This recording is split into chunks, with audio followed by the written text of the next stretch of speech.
Good evening, everyone. Welcome back to another wonderful tasting of the Virtual Tasting Society. I am Vadim Perlovsky, and today we're excited to welcome one of my favorite brands of all time, a brand that I really learned about whiskey with. I was a big fan before I could afford any of their bottles, and now I have quite a few. So, very excited to have you guys on.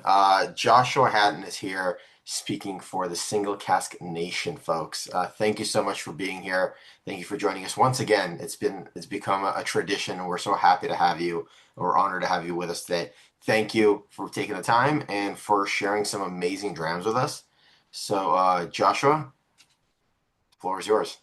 Yeah, beauty. I'm really excited to be back with you all. And I think Vadim, last time I was here, you were off traveling somewhere. So it's nice to be in the video room with you once again. Work seems to get in the way of fun every once in a while. Yeah. So I am just for everybody who's in the room right now, I'm putting the order of the night into the chat, but we're going to start off with the Glentauchers 16. It seems like just a proper place to start. Um, and I'm typing here. And okay. And I'm not the fastest typer in the world. Okay. This is why we usually have Jane. You read it out and she types it up. But now you and I are both, have to do more work. We need a supervisor. I get it. All right, I'm going to read off the list. It's Glen Talker 16 first. Then, for those of you following along at home who can't see the chat, Glen Talkers, Linkwood, Glen Spey, Miltonduff, and then Williamson 9 year and Ruadh Mhor at the end. I Yes. probably mispronounced half of those, but Only one. You've only mispronounced one, but I'm not going to tell you which one. I guess I'll figure it out as we go. It's probably Linkwood. That's the one that always gets me. um, yeah. So, yeah, six brand new whiskeys from retail from our latest retail release here. Retail release 15. Um, I know there's a lot of familiar faces here. Look at that, Jason Dalrymple over there calling in from Minnesota. That's nice. So, geez, I have the blur, but you guys can see we've got some new packaging here, which we're pretty excited about. It's so stupid to talk about packaging. I'm sorry, I'm talking about packaging, but what I do want to point out is that we do keep the oh motherfucker, we do keep the all of the info on there still, like despite the new packaging, blah, blah, blah, blah, blah, we do want to keep all of the information there for you, which is, if it's a cask type, if you look at the label and the bottle says cask type, that means that whiskey spent its entire life in that cask. And if it says cask finish next to the cask finish, it'll let you know how many years it's been in that secondary cask. And then rule of thumb, the origin cask, the first cask would have been bourbon of some sort, usually refill bourbon, sometimes second fill. And if we know, we'll definitely tell you. And then of course we keep our flavometer um, on here as well. So we try to keep as much information on here as we can. But here we are. We're 15 years into this. We started in 2011. Here we are, 2026. So my math tells me 15 years, and this is now our first, second, third, I think our fourth packaging reiteration or iteration. And I kind of feel like we're grown up, but at the same time, this doesn't look grown up. This is still playful. Like we still want whiskey to be fun. And that's what Single Cask Nation has been about. It should be fun. So let's have fun tonight. Um, so we're starting with our Glentauchers, 16-year-old, final 3 years in a first fill PX Sherry Barrique. So a barrique is somewhere in between a barrel and a hogshead. It's about 225 liters or so. So kind of an unusual size for a cask. I imagine everybody here has had Glentauchers before. Anybody here not have Glentauchers? Okay, Mosen, I'm so glad that you're not drinking and driving. Look at you. But I see Henrik has not had Glentauchers before, so this will be your first Glentauchers. Um, so, so that you're aware, Glentauchers does not have their own bottling at all, like a lot of percent of the distilleries in Scotland or so. Most of their whiskeys go into a blend, but you will see a Glentauchers label out there, and it looks like a distillery label, but it's put out by Gordon MacPhail, and they've sort of licensed to have a label that looks like a distillery. And you know, Glentauchers is one of these distilleries that when we take people, me and Jason take people out to Scotland on tours, is we like to start our tours off with a little bit of Glentauchers. It's a nice little hello. It's soft, it's floral, it's easygoing, it's always solid as hell. Um, this one's a little different. It's still solid as hell. Don't get me wrong. Um, but with the PX treatment on this, with the extra 3 years in PX, we're bringing in a little bit of heft to this. But the floral quality, that soft malt quality and the floral quality, we wanted to retain in here.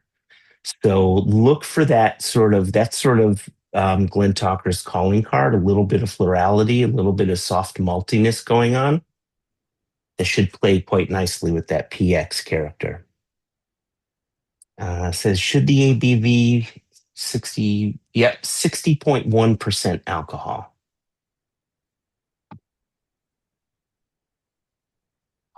And hopefully it doesn't hit your palate as 60.1.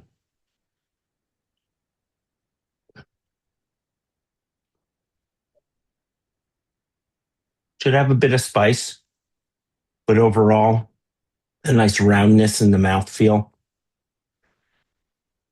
Oh, wow. Soft, almost candied. Oh, Yeah, I like that.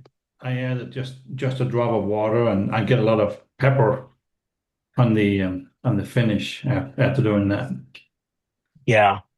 Yeah, pepper is kind of a surprise for me when it comes to the Glentauchers. And I always, how should I say this? Distilleries have certain calling cards. And when I find a note in there that surprises me, I try to figure out where that may come from. And with pepper, I would say, well, maybe that would be French oak, because French oak can bring on spice or peppery quality or something like that. And quite often, when we receive casks, we're given a lot of information. How many times it's been used, the cask size, the type of wine, or whatever it's been in, and quite often the type of oak. But in this particular case, this was just PX Sherry Barrique. So we don't know if it's American oak, French oak, Spanish oak, European oak. So I could take a guess that it's French oak, but I cannot say for sure that that's where that sort of spicy quality is coming in from. So I'm going to jump in with a question, Josh, and this is something that I Yeah. can't believe hasn't occurred to me to ask before. But you mentioned when you're talking about the oak, you talk about French oak, you talk about Spanish oak, and then you talk about European oak. Well, France, and Spain are both European. So what other European nations would fall under that general European oak if it's not French or Spanish? So I've been told, and Anna, sometimes I'm going to lean on Anna, and I hope this is okay. But I've been told Romania is a country that oak is taken from, and I don't know if you could back that up at all. Okay, cool. So let's Hungary as well. Yeah, Hungary, Hungary. yeah, Hungarian oak, yeah, that's true. Um, Now everybody say the yeah, Latin name of each one of those. Where's Siddhartha when you need him? Go ahead, Anna. Go ahead. Tell us. You have Quercus robert, and then I forget there's another Quercus of I know I could go look it up, but it is the other one of them is the French and one of them is the European. But yeah, Robert, yeah. Quercus robert is one of them. We got all excited. I thought she was going to name four different Quercuses. Quercai. Cork eye. Yeah, Hungarian oak is a good shout. That's a good one. But Romanian would be one. Spanish oak is really its own thing, and so is French oak. They're really their own kind of animal. And that's generally why they're called out separate from European oak, because they're really doing their own thing. Where, Spanish oak is going to be heavy, chocolatey, more tannic, um, earthy, and French oak tends to be real spicy, offers a dryness to the whiskey, you know. And Hungarian, European oak, they tend to not do that so much.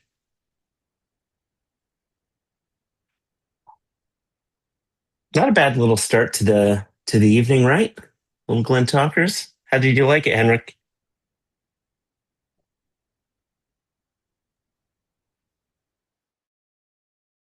Um, not my favorite. I mean, I'm not saying I'm not gonna turn it down, but it's yeah, no, Okay, it's it's fine, but that's about it for me. there you go. Because you're a And Pete guy. for Okay, tonight, right? I mean, who okay, knows if I have this tomorrow, how I'm gonna react to it. okay. All right. Okay, fair enough. Oh, I like this. Apple butter. Apple butter. That's a great note. Biscuity, milk chocolate. Yeah, the spring flowers is spot on. Right. And that's right. And this will be something, there's a few things that we talk about when it comes to Single Cask Nation. Texture is one thing. So as we go through this, look for that mouthfeel. That's why I mentioned, at 60.1% alcohol. This should not hit your palate as 60.1. There should be enough texture, enough oil to sort of protect your mouth from that. And then honoring the distillery character is big for us. So even though this was 3 years in PX Sherry, which should sort of pummel a lighter spirit, that florality is still coming out, which is really nice. So I'm glad other people are seeing that as well, which is very cool. All right. Yeah, Jay's got some good notes. Cool. Dates, raisins. All right, Jay, I'm looking to you for notes tonight.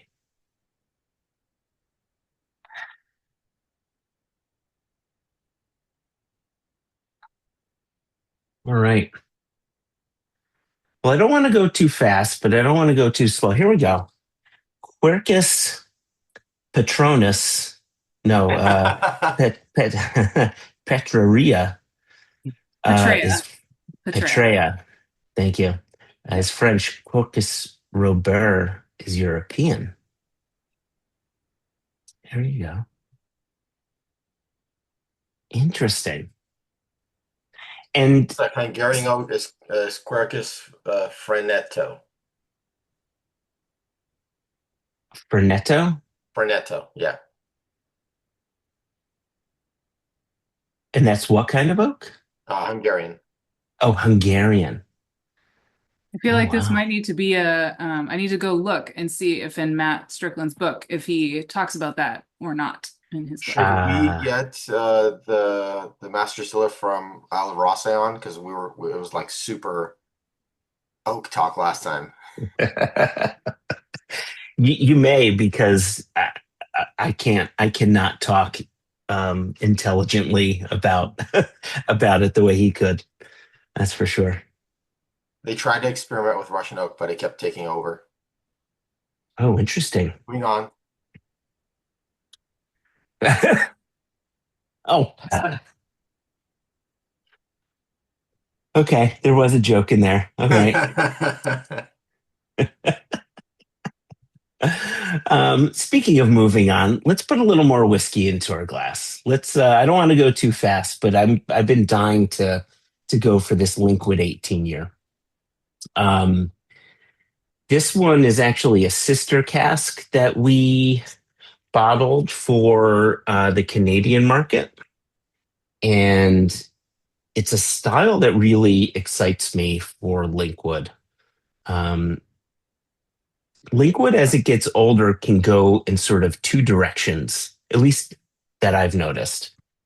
It can get like soft and gentle and kind of like attics and used bookstores and, sort of that direction. Or it can, before it gets there, right? It can get really bright and vibrant and incredibly fruity. Like it hits this unusual bump. And what I've been finding is around that 18, 19, 20 year age range is when that can happen. It doesn't always happen. But in these two casks, this is where we found it. So this is an 18-year-old, final 4 years in first fill Spanish oak Oloroso. So Spanish oak should bring a real heaviness to this, a real depth, chocolate, earthy, but the Linkwood fruit kind of just really shines through on this. The spirit just doesn't want to be tamed, which I kind of appreciate. Like Linkwood knows what it wants to be. This is one of the things that I really enjoy about Linkwood. It's so nice to see an older Linkwood. There was so much of it between like 9 and 11 for a long time. It's such a treat to see high teens, low 20s. Yeah. Yeah, this is one of the nice things about joining artisanal spirits. So for those of you that don't know, I imagine many of you do, but for those of you that don't know, back in January of 2024, Single Cask Nation was acquired by Artisanal Spirits, which is the parent company of Scotch Malt Whiskey Society. And so we went from having about 100 casks of whiskey in our warehouse, 100 or so, right, to around 17, 18,000 casks of whiskey in our warehouse. Like it just went like a hockey stick and then some. And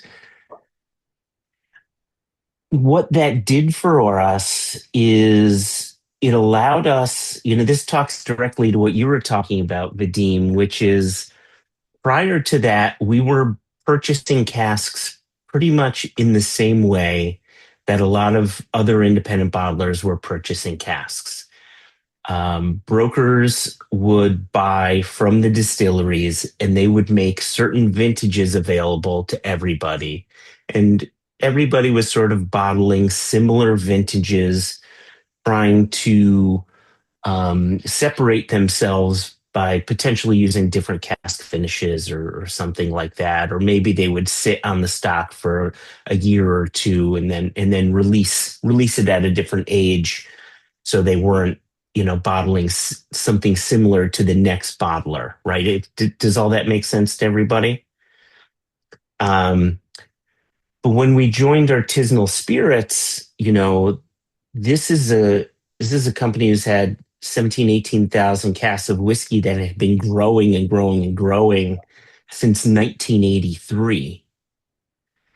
And that they have vintages that no one else has, and had been buying stock at times when people hadn't. And similar to the likes of, say, Gordon MacPhail, have filling contracts with some of these distilleries. And so are buying new make and filling into the casks that they like. And so we have access to certain distilleries and certain ages from these distilleries that other independent bottlers don't. So we get to release stuff that other independent bottlers don't. And so being able to release an 18-year-old Linkwood, or coming up soon is going to be a 22-year-old Miltonduff. Like, just don't see these ages around, and it's nice to have that sort of point of difference. It was a cool thing to walk into. There's no doubt about it. And the color coding, was that something you inherited from them, or is that something you always had? Oh, no, no, no. So yeah, so the color coding we brought with us. So we started color coding our various whiskeys in starting in 2018. So orange means it's from Speyside. Blue, Jeepers Creepers, means it's from Isla. A green would mean it's from the lowlands. A sort of purpley would mean it's from the highlands. No, we'd been doing that for about 8 years or so. Um, we are treated very separately from Scotch Malt Whiskey Society. The two business segments are completely different. Um, we have full autonomy. They don't do anything with us. Everything that we do are our decisions, from packaging to liquid to markets that we want to get into. If we want to create a new product, that's on us. Yeah, they really keep us separate. When we had the conversations with regards to, we would like to acquire you. Do you want to join us? Part of the stipulation was, we want to have autonomy. We want to control this. And they were like, no, you don't understand. We want you to control this. And so it was, the right marriage. It was exactly what we needed to move forward. So yeah, so we didn't inherit anything from them. We carried forward everything that we'd been doing.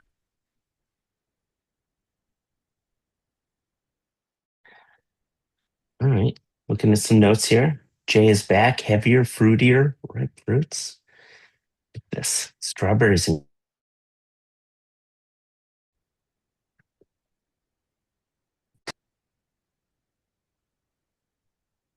Yeah, these are great notes.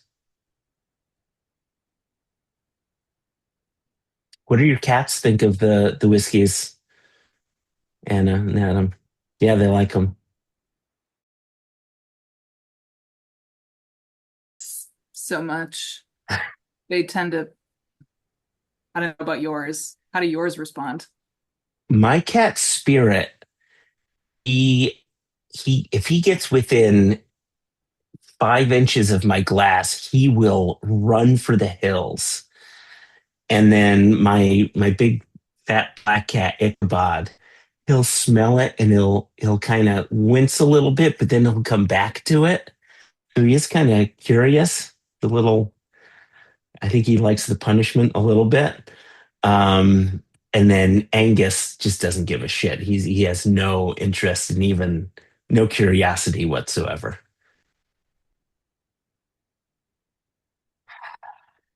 Yeah. All right. Yeah, so I'm seeing a few here. There's a lot of people coming in with strawberry jam, strawberries and cream, jamminess. I love all that. Mosen is finally home. This is good. You're able to enjoy with us.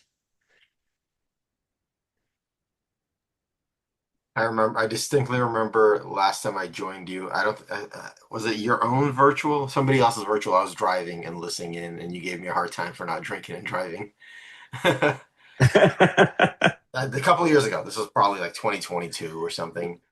Yeah, And okay. I was like, oh, I'm going to jump on this tasting while driving down the five. Yeah, it's great. Now this group was born basically out of COVID, right? Out of necessity, right? Yep. Yep. And it was originally California. Now, was it originally all California, and then people sort of joined in from all over the country? Or because I see, I mean, there's people calling in from everywhere. Yeah. Oh, I mean, it was always meant to be national, and it just spread through word of mouth. It's great. Very cool. It's been wonderful. Yeah. You still hold the record. The first tasting we did with you and Jason was 5 hours, I want to say. Still hold that record. This was back when like time didn't matter. It wasn't a thing. Nobody had jobs. Is Yeah, is number two, is that Daniel Glenmo Dan? Probably. Yeah. checks out. That checks out. I remember all the ladies fawning over him because he was like, "Oh yeah, so the molecular structure of this and the chemical composition of that went way over my head." And all the like school teachers were like, "Yes, say more." Yep. And he's the world's most charming man at the same time, right? And Yeah. like humble. We've all met Yeah. those people in the world that in the whiskey world where they're like, "Oh yes, it's me. Everything is me." He's so humble, down to earth, but then he knows everything. It's amazing. Yep. Yep. Yep. He's something else. He's a good guy. Ah, all right. All right. So we like this one. Number two is good. All right. Next tasting, we do have to bring Jason in. I cannot promise a 5 hour tasting, but I can promise a good time. Jason, unfortunately, has come down with this cough that has. Was he coughing when you were with him at the Fog City? I didn't give it to him. I promise. It I was don't only know. He back in was the he cheek. was fine before he met with you. That's all I'm saying. It was just a peck in the cheek. But yeah, he's had to cancel a number of meetings because he cannot stop coughing.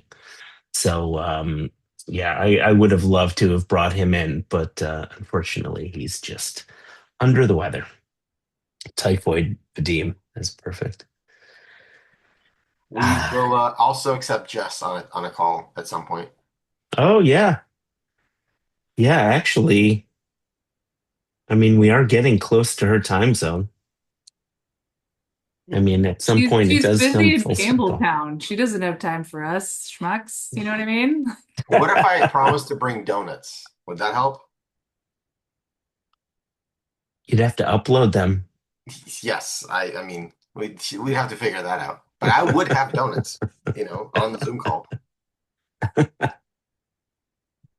Mm. So there you go.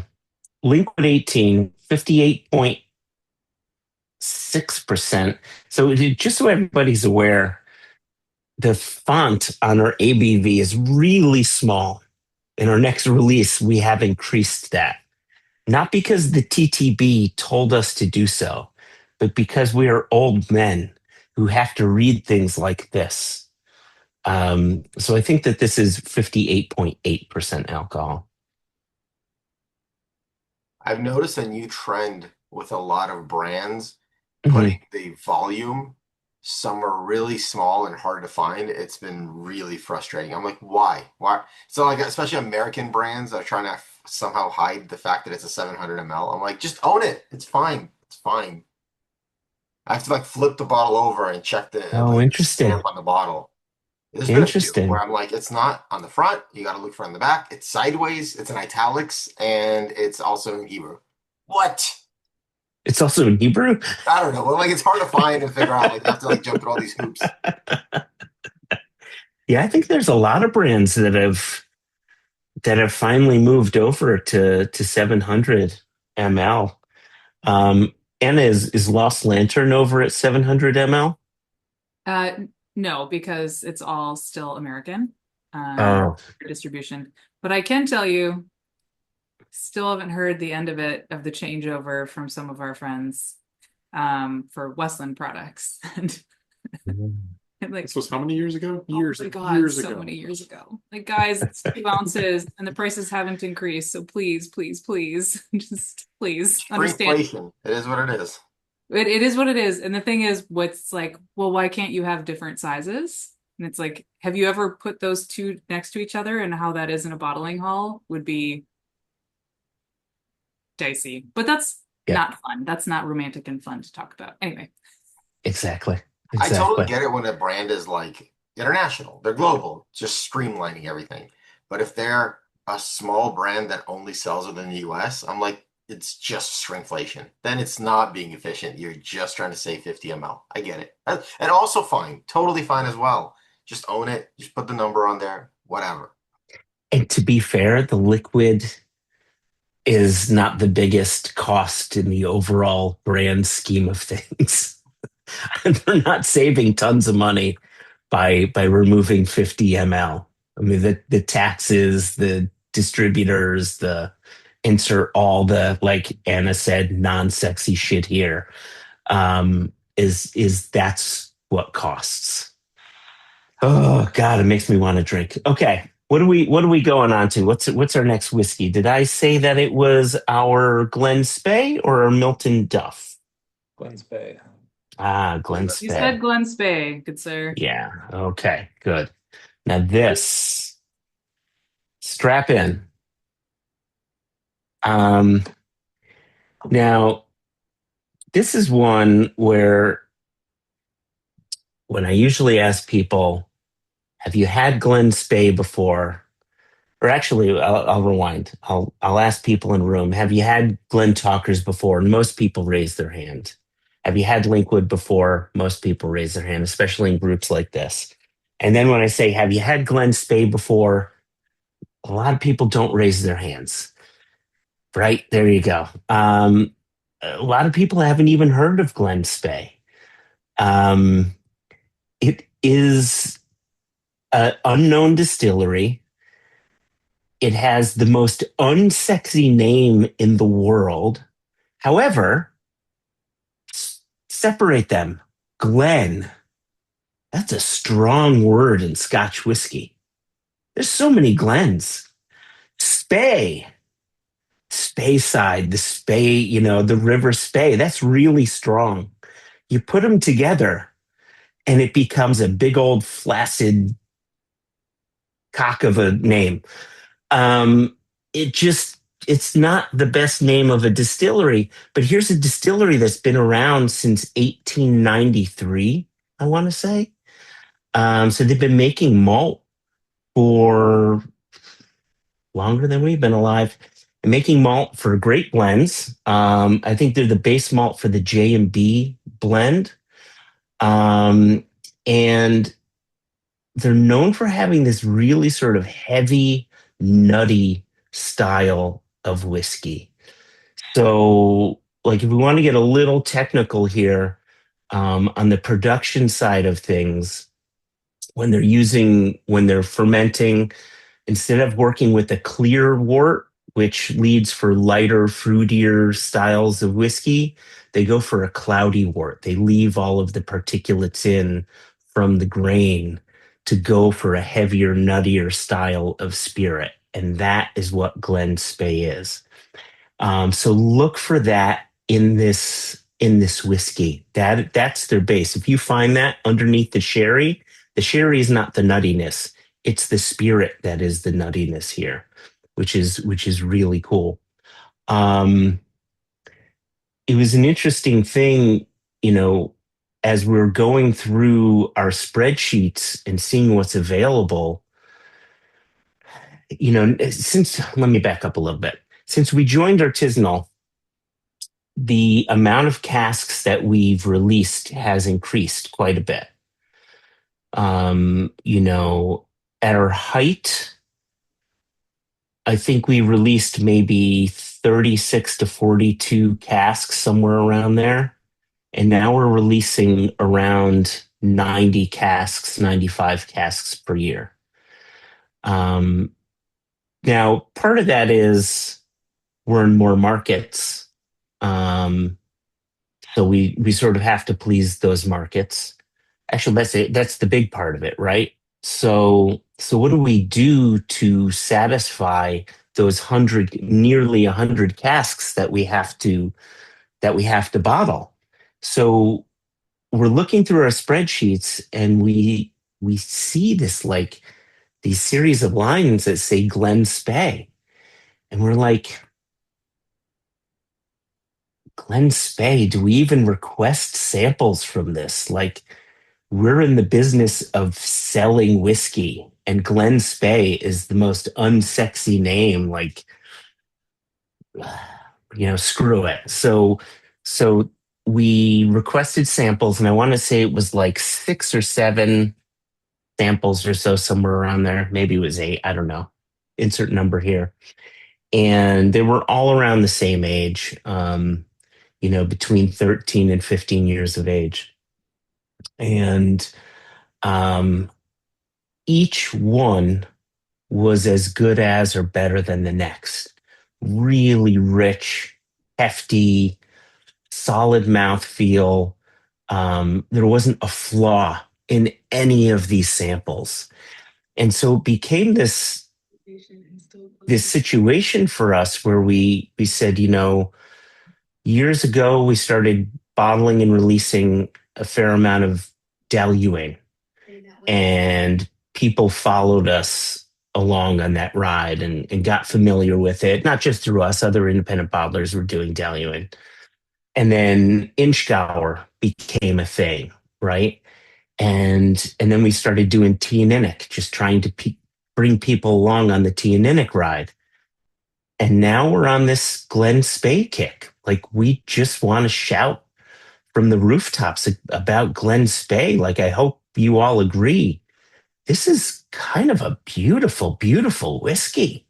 It's big, it's voluptuous, it's really satisfying and like, so this is retail release number 15. And this is a 14-year-old from Sherry.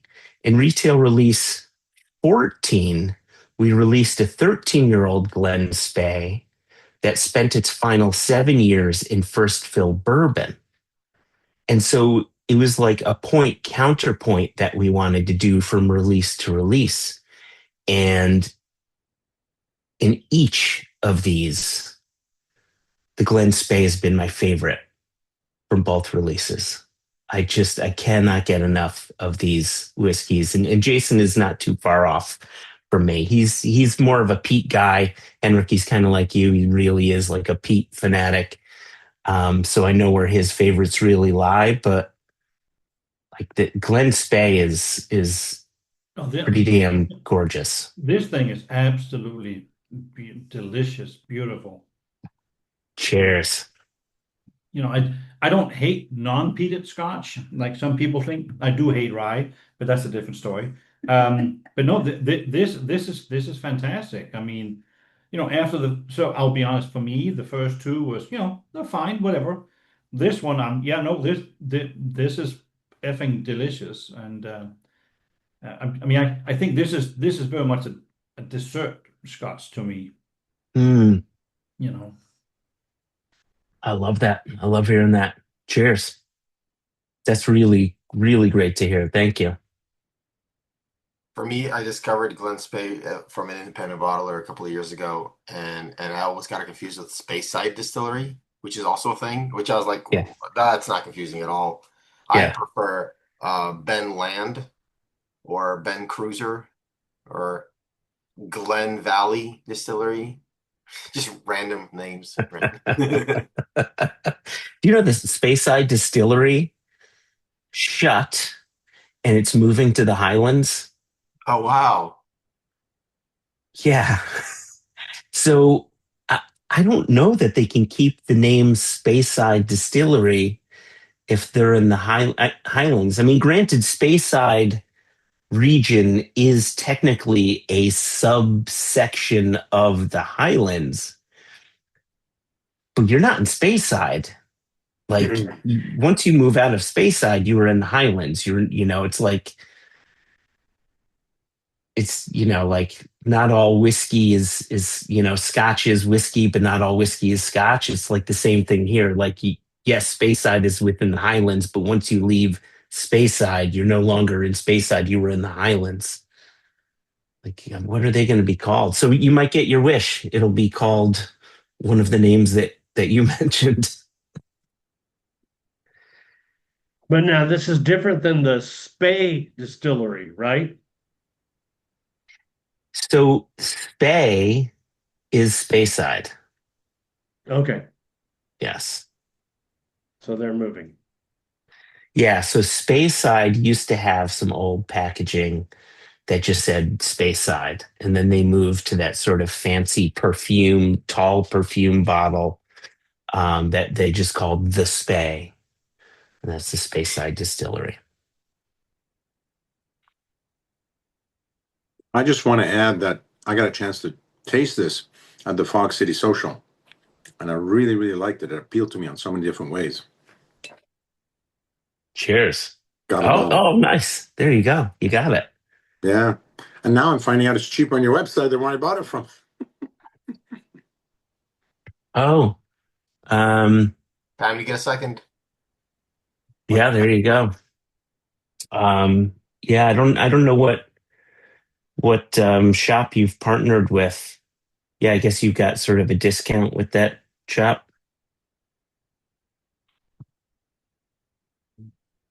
So since you're not going to do it, Josh, I'll go ahead and do it. I'm going to plug the episode of the podcast where you told the whole story about the Glen Spey's name and where they were before, how they evolved to get to Glen Spey. I'm not going to ask you to tell the story, but I'm going to say check out the podcast, not only because that story is there, but that was probably one of the best podcasts from that I've listened to from you guys. The one with where you went through the lineup with Sam was just an amazing podcast, Yes. Yeah, and cheers. it was fun hearing the story. So I mean, I'm not going to tell you not to tell it, but I'm going to tell people that they need to listen to that episode of the podcast because it was fantastic. I'm glad you're not asking me to tell it because that's Jason's story to tell. And yeah, That's he would right. do it That's much, right. but yeah. Yeah, that was great. Like he dug in to get that information.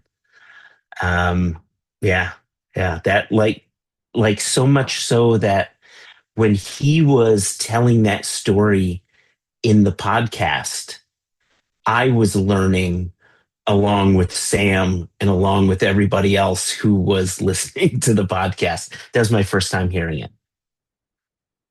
Yeah, Nice, nice. yeah.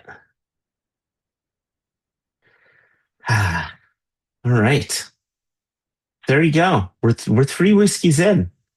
We're halfway there, ladies and gents. Huge Are we? journey. What's that? I was quoting Living in a Prayer. I was Halfway. gonna say, yeah, you got to sing it, Joshua. Oh, Bon Jovi, excuse Bon me. Jovi. So sorry. How horrifying.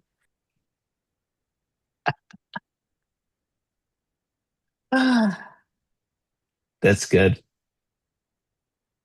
As long as you Now don't play I'm the tempted to sing the song, but I'm only 3 whiskeys in, Vadim. So I have heard that you have perfect pitch. I have heard of this. So I think others have not. So, I'm not saying you have to show us, but you should. it's not my go-to karaoke song. What is your go-to? Wanted Dead or Alive. That is my go-to. I'm not even a Bon Jovi fan, but that is a song to sing. You can really belt it out.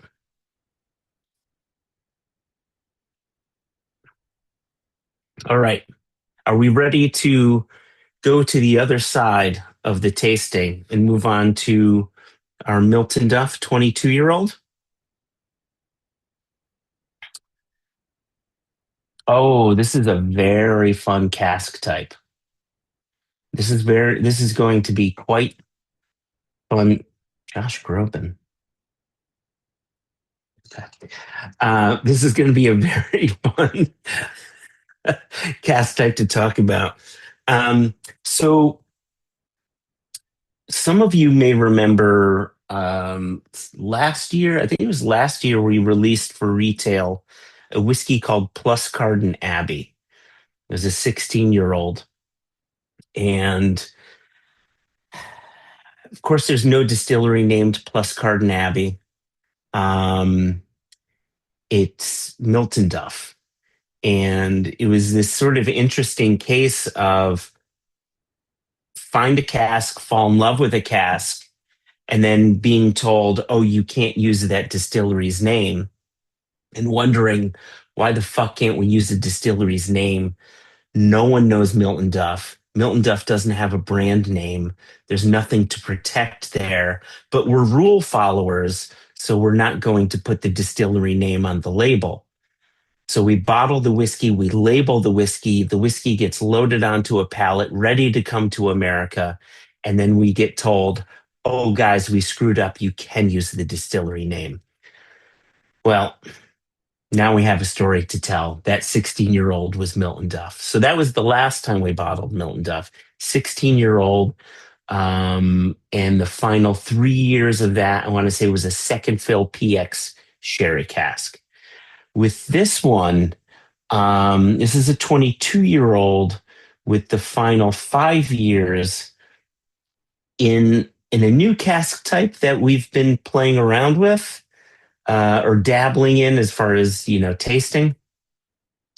This is a first fill STR Oloroso Barrique. So let me dig into what that is. So the Cooper took an X wine cask and gave it the STR treatment. So this will have likely been a Portuguese red wine cask, most likely French oak. So we should find some spice. They do the STR treatment. They open it up, shave, toast, and rechar the inside. And then that STR cask is then seasoned with Oloroso sherry for about 3 years. Then that sherry is dumped, probably turned into vinegar or something like that, sadly. And then the Miltonduff was put into that cask for 5 years to extra mature what we're tasting now. So a really unusual cask type and cask treatment. We've seen this more and more in our warehouse. And one thing that we found is Diageo is actually starting to fill this type of cask now. And some of our friends within the industry who purchase from Diageo, this cask type has been made available to them. So this is something that I think we're going to start seeing more and more. And it's kind of the Scots way of being frugal, of reusing casks to save a little bit of money. But it's doing some really cool things, right? I mean, you get the French oak, so you're getting some spice. You're getting the STR treatment, so you're getting some of that new charred oak kind of qualities, the sort of vanilla and citrusy thing coming through. But then you're also getting the sherry as well. So you're getting 3 different flavor things going on along with that Miltonduff spirit character, which is a bright, spicy spirit character. And it was just like boom, boom, boom, ticking boxes and lighting fireworks in their mouths. Like this was just a little bit of a revelation for us. Man, I like these notes. Dried mango coated in ground pepper. Beautiful waxy flower, macadamia and vanilla on the nose. The vanilla, yeah, there you go. So what? Chase, yeah. What cask was it? Primarily aged in then. Yeah, so this will have started its life off in refill bourbon. Gotcha. Because Yeah. I get a lot of dustiness on this one. So some of that's that's most likely A, because it's 22 years old, and B, that refill bourbon is just slowly aging it. I think this is a lower bottle count. No, it's a higher bottle count. Yeah. It's likely the refill bourbon that's doing it in age, you know. I quite often get a bit of a dustiness just from older whiskeys in general. Sometimes I get that from casks that have a lower bottle count because oxygen is sort of doing its work on the whiskey. And so I thought that might have attributed some of this to it. But this is from a barrique, and there's 259 bottles in it, which tells me there wasn't a lot of leakage going on here. Right. So this would have gone Right. from a hogshead into a barrique. Yeah, because I usually get that. It reminds me a little bit of when you have some certain, red wine cask can do that too. All the tannins. Well, that could very well be part of the STR process, right? Because when they Right. do the shaving, they're not taking away all of the red wine. They're actually accessing that wine line. Right. Yeah, so you're getting some of that, the wine, the new char or the rechar, I should say, in the toast. Yeah, it's doing a lot for this spirit. And so, do you like that? Do you like that sort of dustiness? Um, I think that's more of those depending on the day, right? Some days Yeah. yes, I want something, nice and calm and little dusty. Other days not. No, Mm, this particular one is nice. yeah. Cheers. Thank you. Thank you.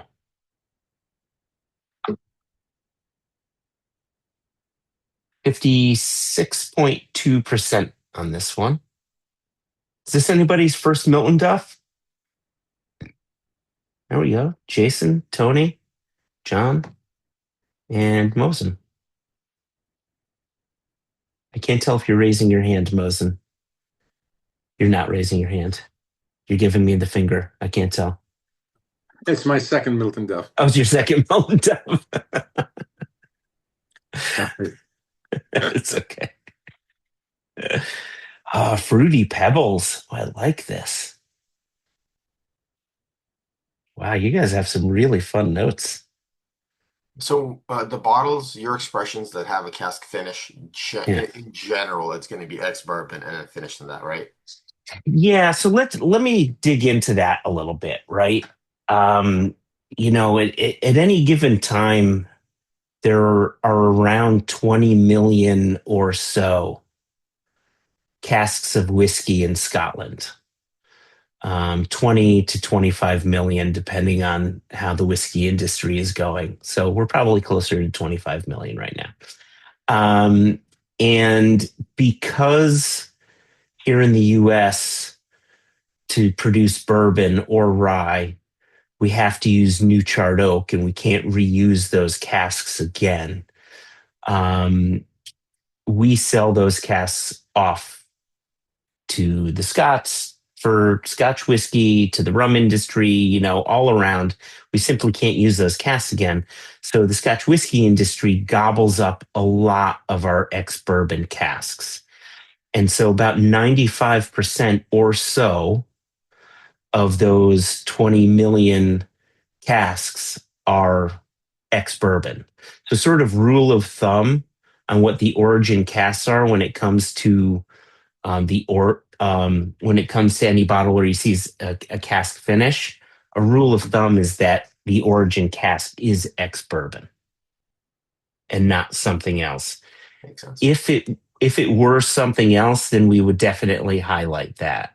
And I don't Like a first think. fill sherry going into another first fill sherry. Yeah, yeah, exactly, like a sherry going into a sherry, right? Like it could be refill sherry going into first fill, or I've seen some distilleries do sherry into bourbon, like almost like a reverse finish, um, which is quite rare. Kilkerran has done that in the past. It's just so incredibly rare to happen. The most common thing is ex-bourbon into some sort of sherry port Madeira, insert non-bourbon cask here. So yeah, that's just your rule of thumb. Just assume it's an ex-bourbon cask. And the other thing that we've learned over the years is if it says sherry but doesn't specify, assume it's Oloroso. That's another good assumption. Yeah. Yeah, because it's the most common type of sherry. What's funny to me is like everyone says, oh, you like sweeter scotch, get a sherry cask. But then I finally tried Oloroso sherry and it's not sweet at all. No, Like PX is sweet, yes, but Oloroso is not sweet. So no, you're no. not getting a sweeter whiskey because of it. Exactly. It's kind of dry, nutty. It's amazing, but it's not Yeah, sweet. yeah, exactly. And oak could change that too, right? American oak, Oloroso, Spanish oak, Oloroso, like these two different types of oak are going to affect the sweetness level that cask is going to have on the final spirit too, not just the type of wine that was in that cask. Where's Stephen? I love his note here, the honeydew melon note. Stephen, I love that. So I don't know if I'd gotten the honeydew in our original notes, but I will select a cask on just a single note of honeydew because that's my favorite fruit. So the fact that you got that makes me very happy. Yeah, I'm a huge fan of this one. Cheers. I'm so glad you like it. Cool. Yeah, lots of fans of this one. Cool. All right.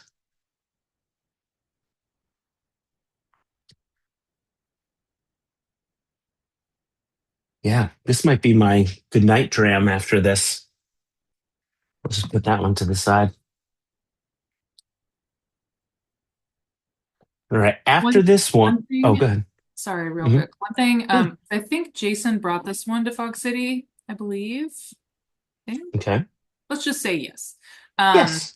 But when there was a separate event that he did that I went to where he was everybody gets to try stuff blind, and then he's like, "Oh, how old do you think this is? What do you think it is? Blah blah blah." And he had started with this, and it's so fruity that you just assume that it's young. There's like no Yeah. rancid notes in here at all. There's not leather, there's Yeah. not tobacco, not in that way Yeah. you expect, which is awesome. And then the counter was, I forget what the second one was. I have a picture of it. A much younger one that does have all of that to it. And you're like, "Oh, I love that." Just like flipping all of that age on its head. It's great. Yeah. Yeah, it's interesting. It's every time you think you know something, something trips you up. It's like just 5 minutes ago when Henrik had asked a question about the dustiness, and I made this immediate assumption that, oh, maybe oxygen was doing its work, and I thought that, you know, maybe it was a low bottle count.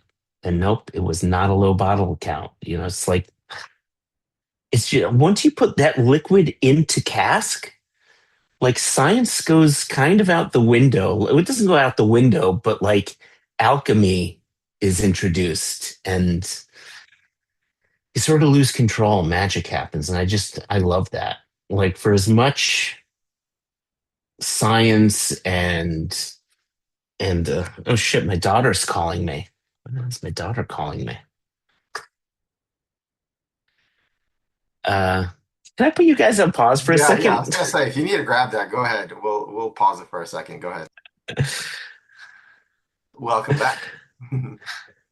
So, trying to think what we were saying before my daughter so rudely interrupted us. She wasn't rude. She wasn't rude.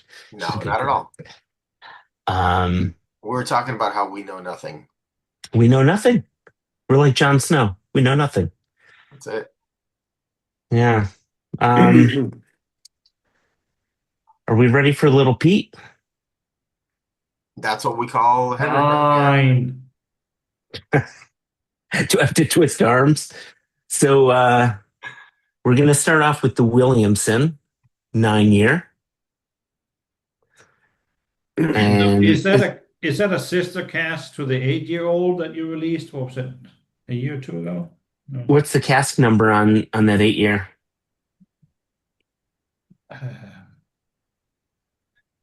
Hold on. Get your Just like readers you, out. I have to hold the bottle far away. Cast number 191657. This is 191659. Okay. So About cousins. as sister as it Yeah. gets. Yeah. Yep, this is just a little older, a little wiser. Oh, look at you. I love it. A little side by I side. mean, for science, right? For science. Before we lose Tim, let's take a second. And as you pour this, these were not his jam, but I do want to thank him for being here and take a group photo, as we always do. No, damn it. All right, well, I got everybody on camera. So raise a glass to Joshua spending his evening with us and you all being here with us. So thank you all for being here. Cheers to you and smile to the camera. Perfection. He ran away right as I was hitting the screen grab. And of course, per usual, Jay is off wandering, doing on a walkabout during the photo. I think halfway through is better than the end because we're a little bit more sober. Jay's making very important, writer phone calls. It's okay. So you took the picture. It looked like Steven was ready to have his picture taken. Yeah. Yeah. Did I think get he was in a there? little late. Yeah. I did it last second. I don't know if I got in there. No, but I'll Photoshop you in.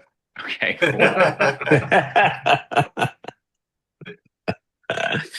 All right. So everybody knows what distillery Williamson is. Everybody knows Williamson rhymes with Lefroy. Okay. That explains it. All I right. don't think that's how poetry works. But it is how pottery works, interestingly enough. Absolutely.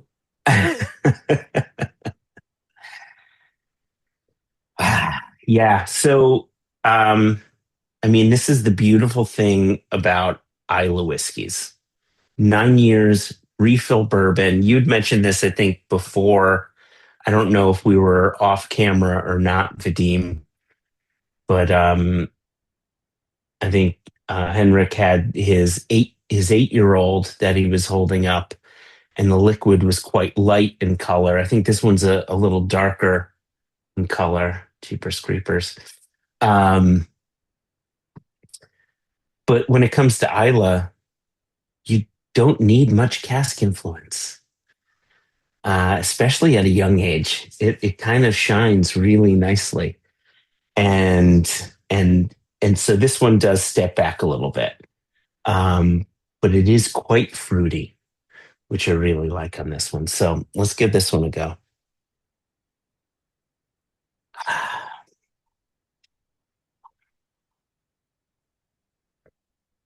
It's fruity, but there's an ashiness on the nose, which is quite nice.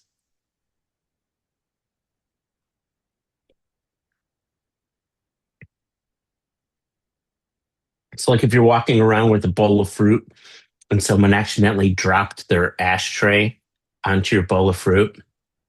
You're like, fuck. Oh, that's actually okay. All right. I was actually going to say that if someone took a blowtorch to a lemon, to the rind of something and just kind of charred it up too much. Ooh. Yeah, I like that. Yeah, I get that citrus hint too. Mm-hmm.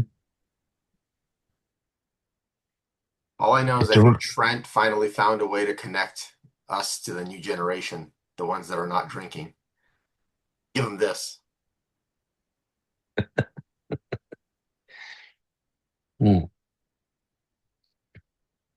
Does everybody know why Lefroy uses Williamson as a name? Does everybody know that story? No. No? Okay. So, so the reason why they use Williamson is, I love saying this, in the 1900s, in the Jeepers Creepers, I'm going to get my dates wrong, so please correct me, but in the 50s, 56 through 57 through 75, do I have those dates right? Pretty close. Pretty close. The owner and distillery manager of Lefroy was a woman by the name of Bessie Williamson. Like really early women in whiskey. Super cool.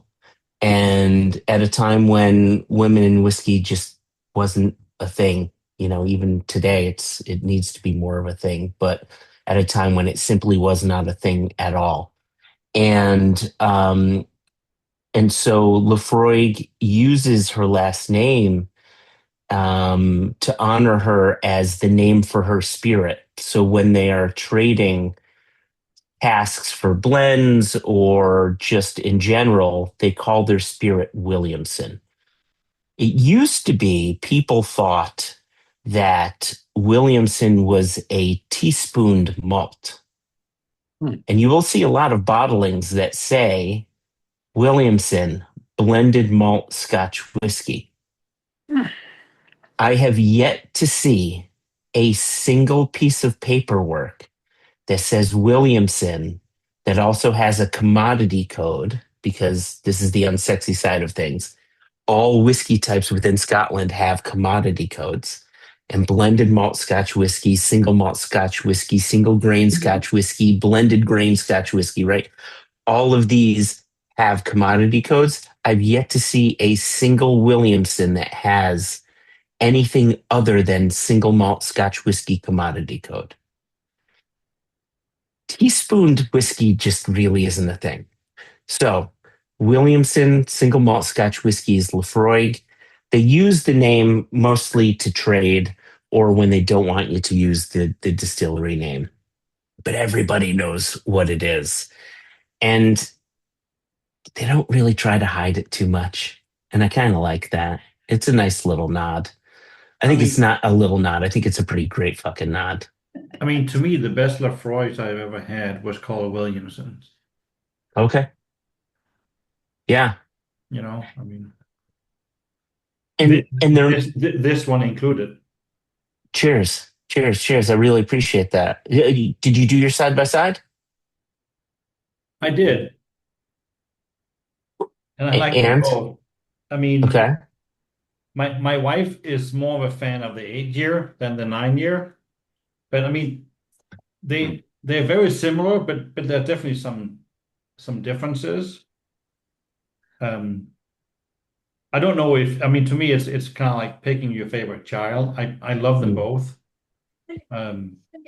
So it's yeah, it's just delicious. Is she holding your favorite child right now? No. The resemblance is uncanny. One of the other things that I like about the fact that they're using the Williamson name, how should I say this? They don't change the spirit type when they use the Williamson name. It's still Lefroy. Where other distilleries sometimes do change the spirit type.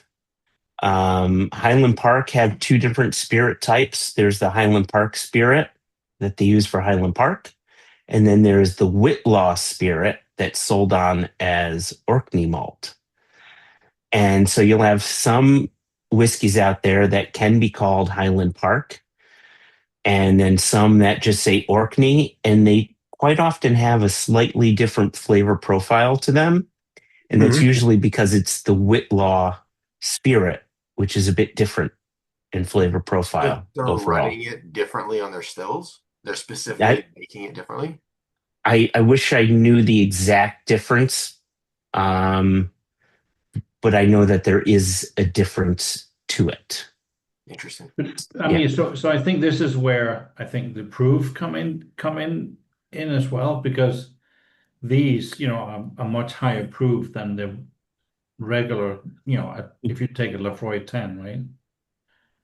And even though I'm not a proof whore, but I have found sometimes when you try some of this stuff, the higher proof, and when it doesn't drink like it's higher proof. I find the flavor just coming through so much more. Yeah. No, that's a good point. I mean, when you have the higher ABV that has the oils to protect your heat from that higher ABV. I mean, that carries flavor through. So that speaks to exactly what you're talking about. To answer your question, Vadim, one thing that I do know, but I don't know if it's the only thing, is some Highland Park stock is held on Orkney, and that is Highland Park, and some Highland Park stock is not held on Orkney. And I know they differentiate there, but I don't know if that's the only differentiation. Is that I've always assumed that, and again, this was an assumption, so it may be wrong. I always thought that distilleries just make spirit, right? They make it and then they sell off stock to independent bottlers if it like doesn't fit with their style, or they're trying to get some cash flow or whatever the reason might be. But they're not like actively making a different side unless they're selling blending. It's meant to be blended, then it's different. But like generally, casks are sold and they're just part of a big batch. They're not like actively. Well, I mean, Highland Park does that, right? I mean, a lot of their malt goes to, I don't know if it still does because Edrington doesn't own Famous Grouse anymore, but a lot of their malt went into Famous Grouse, right? So they had some malt for a blend and some malt for their own. You have Dalewing that creates 4 different styles of malt. You've got how do you tell them apart? They're very noticeable. But like on a very bottle, noticeable. Like no. bottle, No, well, because Dalewing don't have their own bottles, right? I mean, they don't. But they have 4 different styles. And I remember the name of 3 of them: meaty, fruity, and grassy. I think the other one is called light, but I can't say for certain. And so you can taste the difference between the 3. And then you've got Tormore Distillery. You know, when Sukhinder bought that from Pernod Ricard, they create 2 different spirit types, one for their own use and one for Chivas's use for their blends until, for however long that contract goes on for. So distilleries do create different spirit types for different reasons. You have How they... Oh, go ahead. No, go ahead, please. Hazelburn in Springbank is another really good example of that. Right. Yeah. Unpeated and funky peated. Yeah. And then Longgrow as well, same distillery, right? Well, and I threw it in the chat, and Nick Nean is doing something similar too. She's distilling their spirit based on how they plan to age it. Yeah. So something different about how they're distilling it and their idea of saying, okay, we're going to build this distillate for long-term aging. We're building this distillate for our other spirit. So kind of interesting there too. Yep. That's spot on. I think they call theirs just sort of like light and heavy or something like that. And the light stuff is for the stuff they want to drink now, and the heavy is the stuff that they want to age for a little longer. I just want to add when are you going to bring some Dalewing back? So we just released Dalewing today on our website. Oh, shit. All right. Yeah.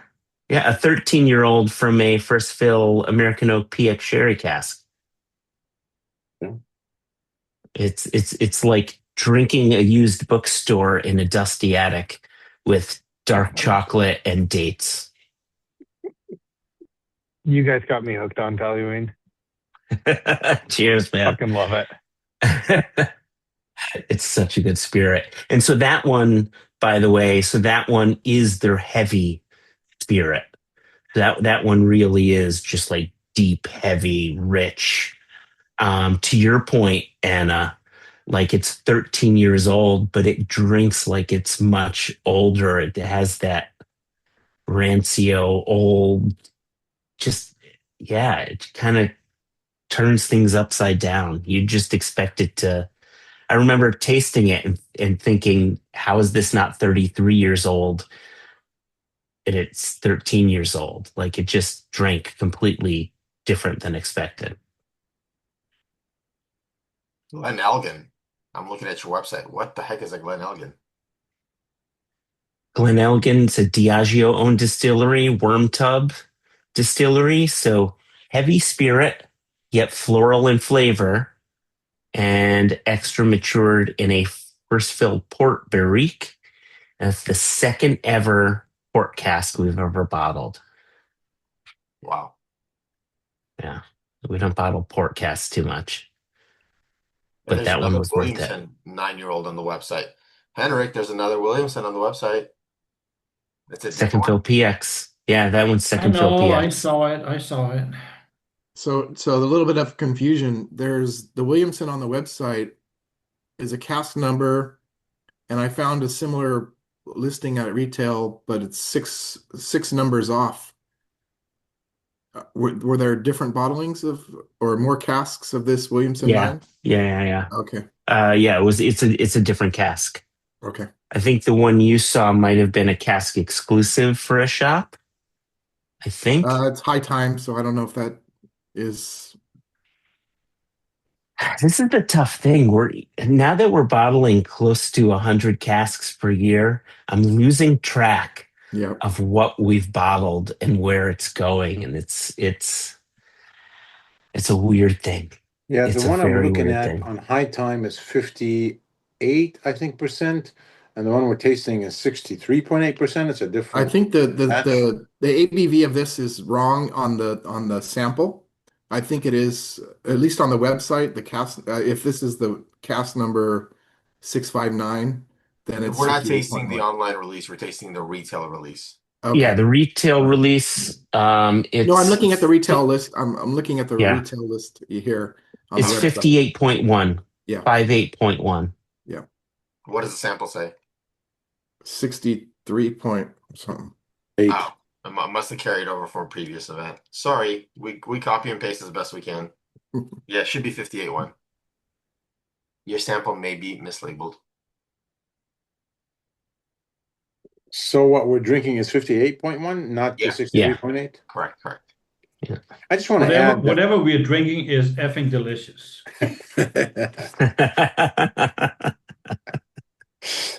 And that's what matters the most. Yeah, I'm kind of new to peat because I come from a bourbon background. And so I've learned there's different peats. There's smoky peat, there's medicinal peat, and there's peat of different bog concentrations, so a different level of expression. Lafroig, I'm starting to like a lot. And this one impressed me. It looks like it's the third bottle from this tasting I'm going to buy. That's great. Oh, I love it. I mean, most, and you're just going to have to stop by my house one of these days, and I'll get you some peat. Oh my God. Thank you.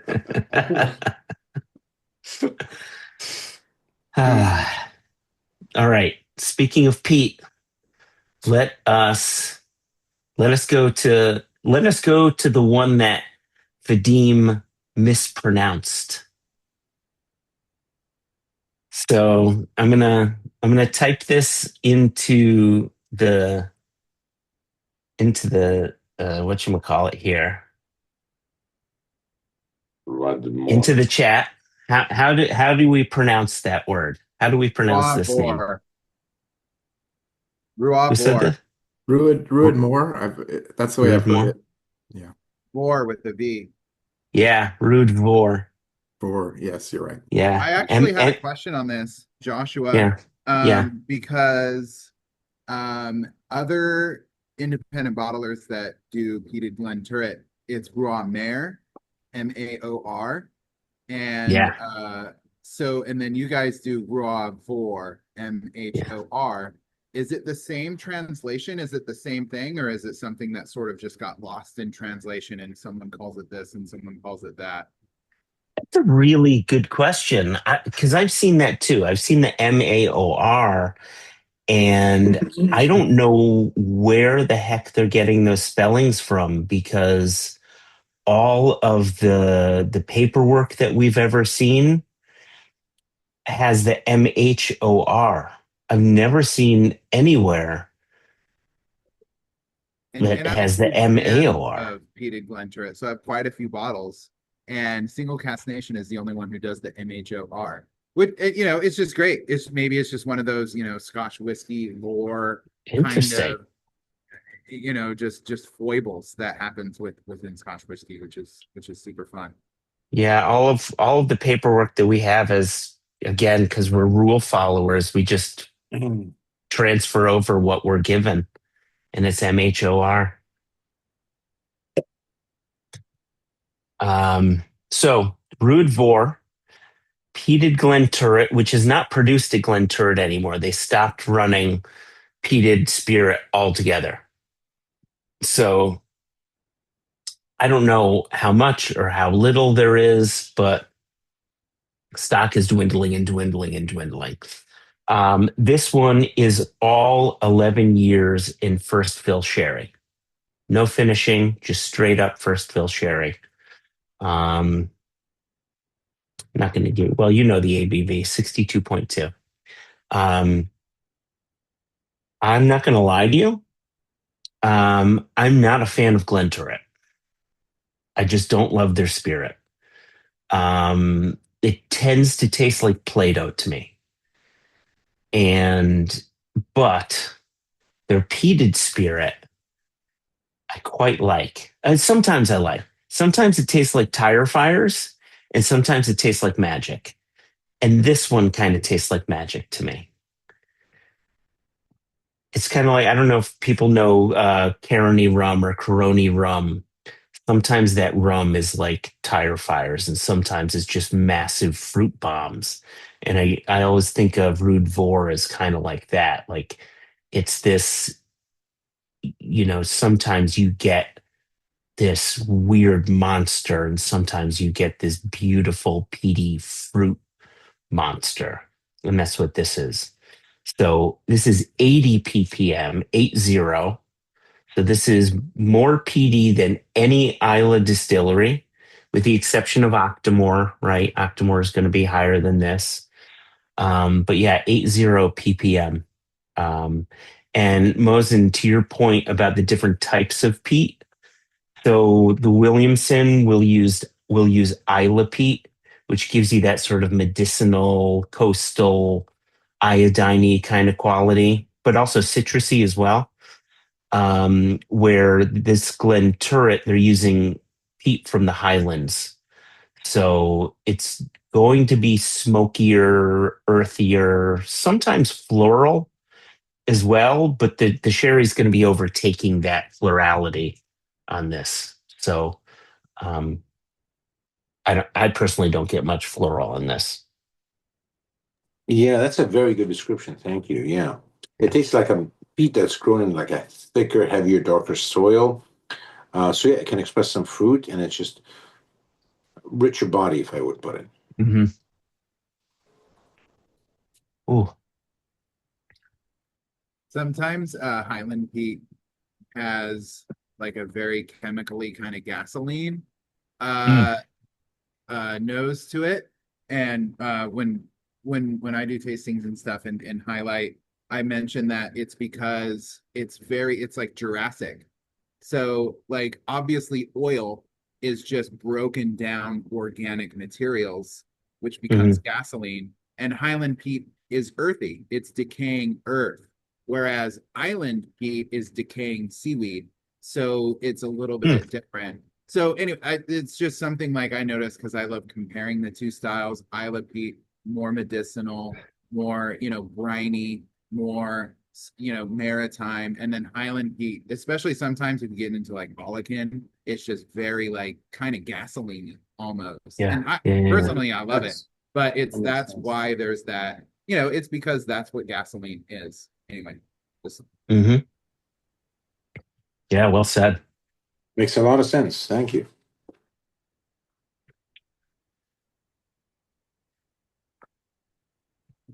Oh man, is this anybody's first Ruadh Mhor? Okay. Oh yeah, a few. Oh right. Look at this. Well, if you're First saying IB Ruadh version of Mhor, it. yes, but if you're saying Glen Turret, no. Okay. Yeah. Important distinction. Important distinction. I wanted to So say, here's Joshua, I'm very yeah. excited because I have the Ruadh Mhor, the bourbon Yeah. one of this, Oh, nice. 14 that I think you released last year, and I've actually been very looking forward to comparing these two, the sherry and the bourbon. So are you doing the side by side? Yeah, I'm doing a side by side with this, the bourbon and then the sherry. Beauty, beauty. See, Um, and that's my thing. I have found a lot of the peated whiskeys that I've had when they're finished in this much, or actually completely aged in sherry, it doesn't work for me. I don't know what it is. It's just too much, mhm. or maybe it's too little of the actual peat that I'm getting. So I Okay. mean, for me tonight, the Williamson is a clear winner. I mean, Okay. so and now I'm gonna have to go buy that. But it's you know, Yeah, interesting. Yeah, it might be worth finding someone who has an ex-bourbon Ruadh Mhor so you can access the spirit a bit more and see if that is right? something you might appreciate more. Yeah, Jay. Yeah, I specifically got that. I love heated Glenturret, so I specifically got this bottle last year because it's refill bourbon. So it's just all wonderful distillery character. Yeah, yeah, and I have the 22 and 23 edition of the Glenturret 7-year peated. Again for science, so I can compare. Everything we do is for science.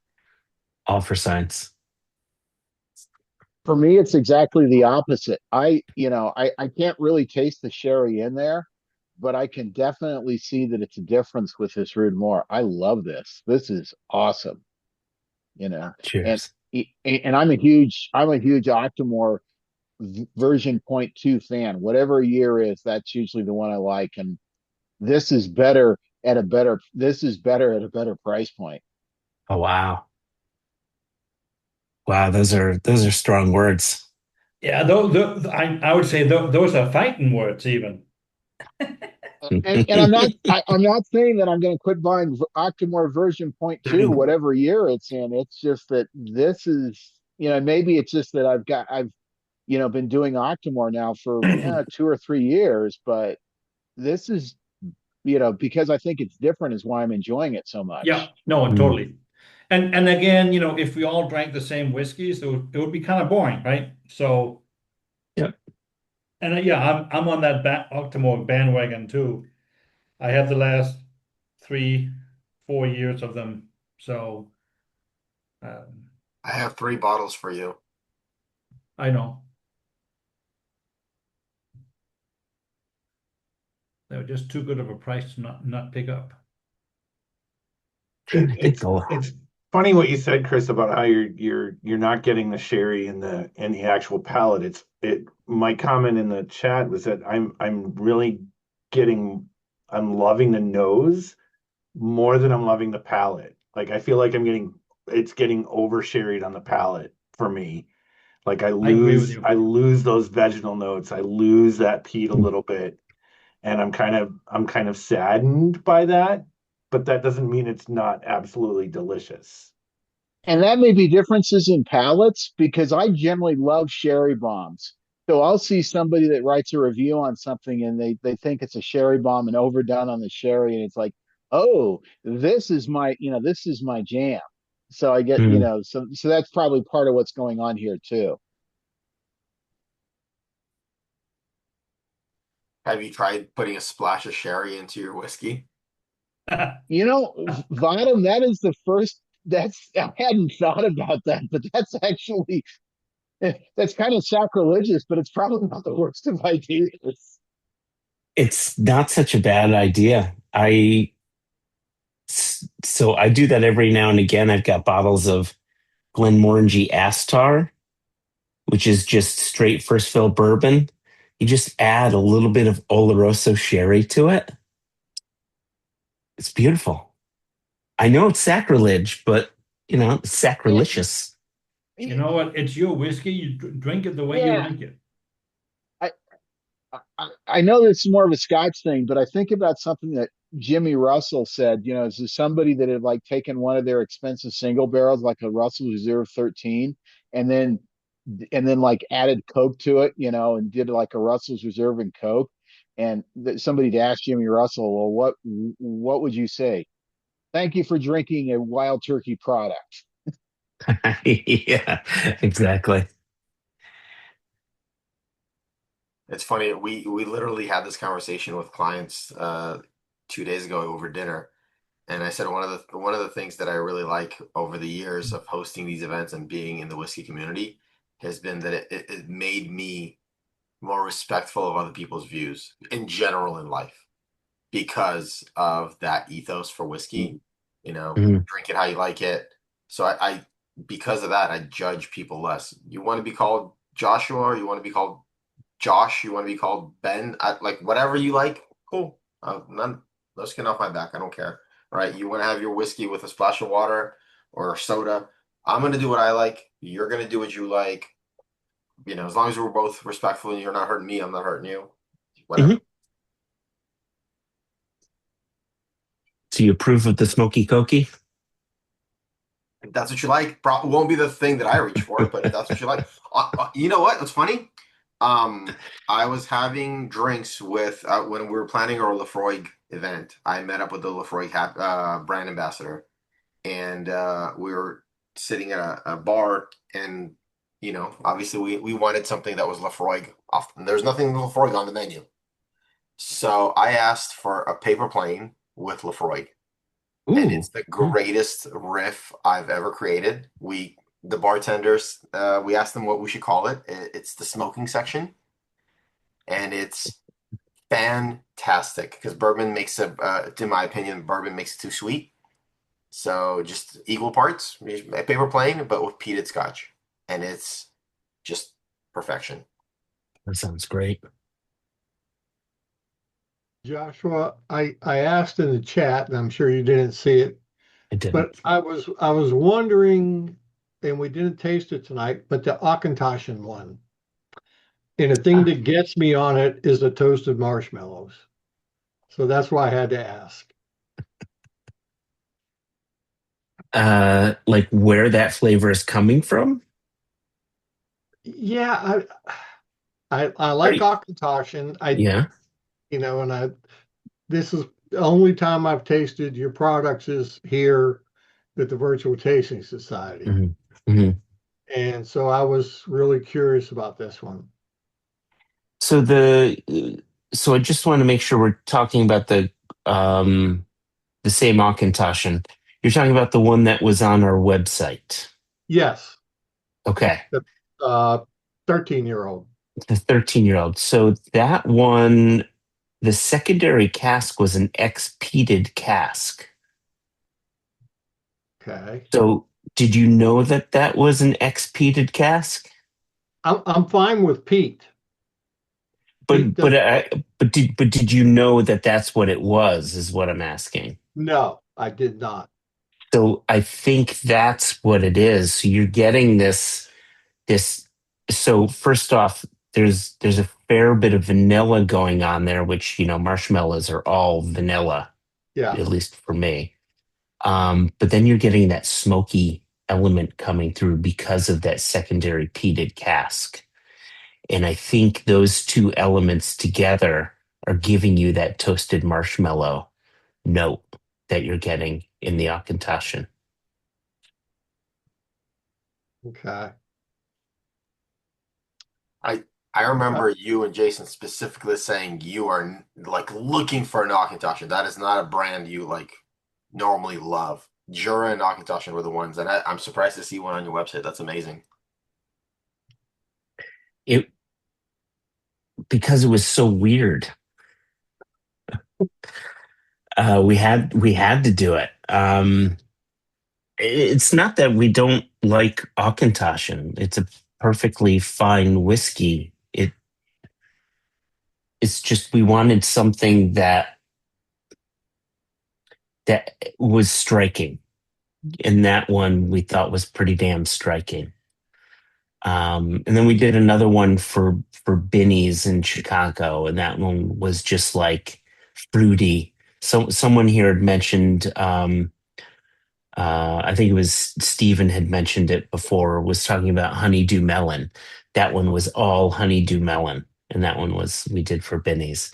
So it was like this uber fruity one, and then this one that was like peaty, when Auchentoshan should never be peaty, but there it was.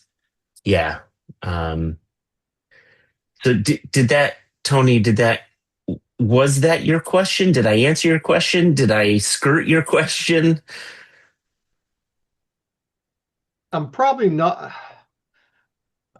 Like I said, I like Auchentoshan, and I've looked at what it says on your website, and it's intriguing me. And I'm looking at that, and it's like, should I add this one to my cart too, or is there? Oh, so you haven't gotten it? No. Ah, okay. I misunderstood the question. I mean, So if you're already ordering, it's easier just to add that one too. yeah. This shipping charge then averaging out lower per bottle. Come on, Yeah, Tony. it ends up being free shipping, right? You get it over 300, it ends up being free shipping. But yeah, so if you like Auchentoshan, you've never tasted an Auchentoshan like this because it has this delicate heated element to it that it doesn't overtake the spirit at all. Like it is still Auchentoshan through and through, but the smoke really frames the spirit in a really beautiful way. It was, you nose it and it's like, oh, that's nice. It's fruity. It's Auchentoshan, and then you taste it, and then the smoke just coats your palate, not knocking you over the head, but it's just unexpected. And then you go back to nose it, and then you can smell it, and it does this sort of circular thing. You don't smell it at first, you taste it, and then you smell it. It's a really fun, very interesting whiskey. I think it's well worth your time. So, And I'm not saying that as a salesperson. I'm saying that just as a whiskey lover. Sorry, Anna. no, I was just gonna continue. So this is one that we got to try blind in San Francisco as well. And I was standing there with Jared Himstead, and we're nosing it. And I'm like, we didn't know what it was. I'm like, oh, is there peat on this? But it is very fruity, but I'm really confused. And then Jason comes around and he's like, oh, it's Auchentoshan. I'm like, wait. And Jared's like, no, you're right. There's definitely something in there, but it's subtle. So it's a very gentle, like little puff of smoke, not a peat monster or anything like that, but it is really lovely. It's one that I ordered after that because I was like, it's really great. I've never had one like that before. Awesome. Thank you very much. All right. Cheers. Tony, I look forward to getting a sample of that. I think Anne is earning her commission. Yeah. Wrong bottler. Wrong bottler, but see there, now you know I really mean it. Right?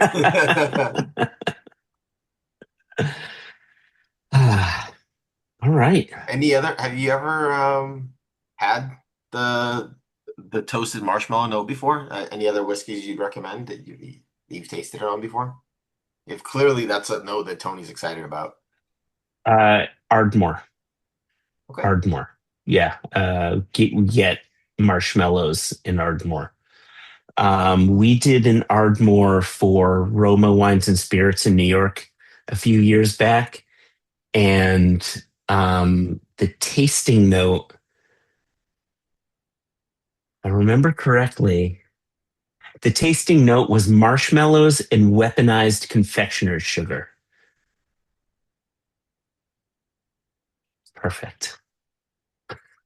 But yeah, you get toasted marshmallows. So if you like that, Ardmore is a good place to find toasted marshmallows. Because part of it is, again, it's the more delicate peat, and you mix that in with a good bourbon cask that delivers vanilla notes, and it's that coming together of flavors, right? That sort of matches. Oh man, I really liked ending on that whiskey. Henrik, pour yourself some more Williamson. End on a happy note. There you go. Good. I felt bad that you didn't love ending on the Ruadh Mhor. Joshua, we voted on our favorite of the night. You want to guess what the group's favorite was? I do. I'm going to guess. I have a hope and then I have a guess. I will accept. I'm going to guess that the favorite was the Miltonduff, but my hope, only because that's where I saw most of the notes being typed. But my hope is that it was the Glen Spey. Okay. And the results are in. And Glen Spey took first place. Williamson took second. Okay. Miltonduff took nearly last. Wow. Wow. Oh, interesting. So I will say, had the Williamson not been there, Glen Spey would have been my pick as well. Okay.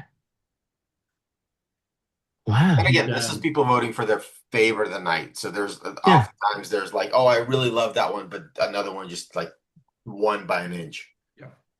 But yeah. Don't be surprised if Mission gets an order for two bottles.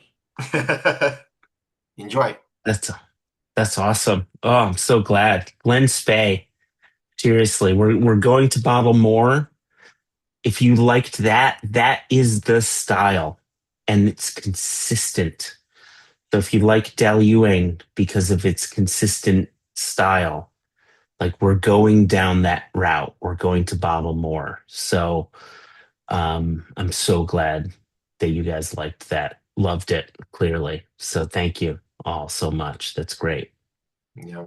Very cool. I think that's Linkwood is also very consistent, and I think for that reason, people know I love Linkwood, so they always bring me Linkwood to try it, and I've kind of burned out on it because I'm like, okay, 11-year-old Linkwood after a while kind of tastes very similar, so I'm looking for something different. So 18-year-old Linkwood, or Sam let me try it. I think it was a 25, 27-year. What was the one we tried in San Francisco that they're bottling? It was gorgeous. It was just gorgeous, and I can't wait for that to come out. So just, when you get used to a distillery, you start looking for the weird ones. I think that's normal. Absolutely. Please. I will say, as a Pete head, I'm very happy to see the Williamson ending up with as many votes as it did. Mm-hmm. Well represented. It's my people. It was a really good Lafroig. I kind of put it in there. It was a really good Lafroig that didn't feel Lafroigy, which there's nothing wrong with that. Like Lafroig is a beautiful spirit, but this was very good without feeling Lafroigy, which it just was unique, which is nice. Yep. That's great. No, and it's funny. I mean, if you go to Islay, I mean, yeah, I'm a big fan of the Octomores, but the other distillery that comes at the top of the alphabet is I prefer that over Lafroy, to be honest. But the Williamson I think is absolutely gorgeous. This has been great. That's really surprised me. All of those tasting notes on the Miltonduff, and it came in so far behind. Okay. That's cool. I'm just happy about the Glen Spey. Oh, cool. Well, thank you, everybody. This was a nice way to spend a Thursday. While we have you here, Hey, Joshua, please, tell us what you're excited about for Single Cask Nation. You made a big announcement. When can we expect those details to come out? Share with us what we can be excited for at least happening this year. So it is our 15th anniversary. Happy anniversary. Thank you very much. Halfway to 30. And so on October 15, we are bringing back Whiskey Jubilee in Chicago. And yep, that's right. Get excited. Purchase plane tickets if you're not a native Chicagoan, because it is going to be a time. And we will have festival, a very special festival bottling. Let me just say that. God, I want to say more about it, but I really can't say. So that's one of the very special things that we're going Okay, to be Vadim, turn doing. off the recording. No, I'm not even going to say it if it's recording. I had my finger on the pause button for sure. I was ready. What does it rhyme with, Josh? What country is it from? Yes. And what else? What else can I tell you? So there's that. So it's officially on Thursday. If I'm planning my trip, do I Yeah. fly in Thursday? Is it a one-day event? Is it a multiple-day event? So good question. There are going to be events planned around it. So there will definitely be a Wednesday event before that at Warehouse Liquors that you'll want to attend. It might be a double header. There might be an earlier event and then a later event, depending on the demand for it. Perhaps a live podcast recording. We're still working out the details on that. That really is the main focus right now is the Jubilee. I'm planning that, making sure it comes off the way we want it to come off. If there's any cigar smokers, we just released a cigar last Friday. You can check that out at Two Guys Cigars. We bottled a Balcones, heavily peated Balcones from a first fill bourbon barrel, and then did a cigar with Aganorsa leaf and matured that cigar for a period of time in that Balcones cask. And it is a gorgeous cigar. It's only available at Two Guys Cigars. So that is real.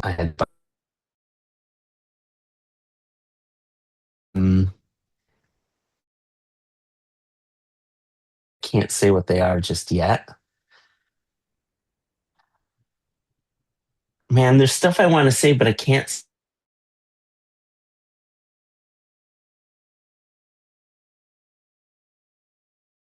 You can always have tell another us what, gram like, or two. the nearest major landmark, right? Doesn't that always work? That works, right? No? Sorry, technical difficulties. Thanks for telling us exactly what you're bottling. We're really excited for that. Thank you.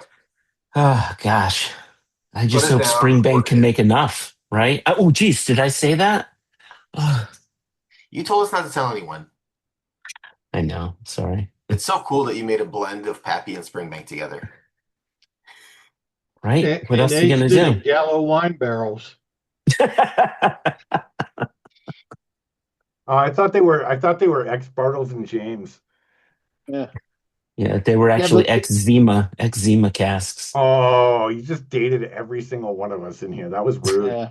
I've always wanted to see what a whiskey matured in Zima would be like. I mean, come on, guys. I don't think anybody in the world ever said that. The only way that whiskey works is if you mix it with a Pepsi Clear. I do remember Crystal Coke. Josh, that their release has been finished in the Malort cask in honor of Chicago, right? Do you know there's a Single Cask Nation member? Some of you may know him, Paul Brent. Do any of you know Paul Brent? He makes Malort concoctions and special, I don't even know how to explain them, but I call them delicious. I kind of like Malort. I'm a bit of a masochist in that way.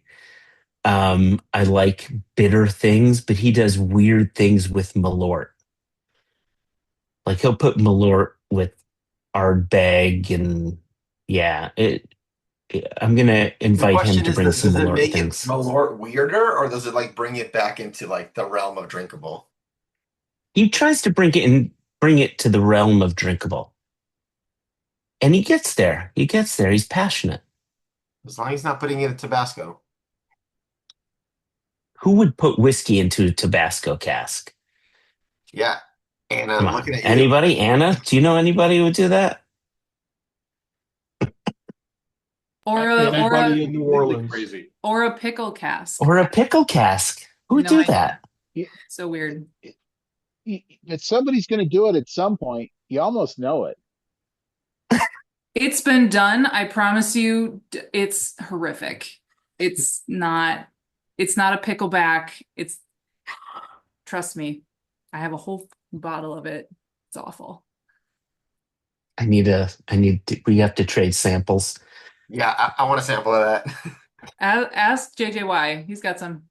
Oh, does he have some? email- Yeah, I brought him some when I saw him. So Vidya might Okay.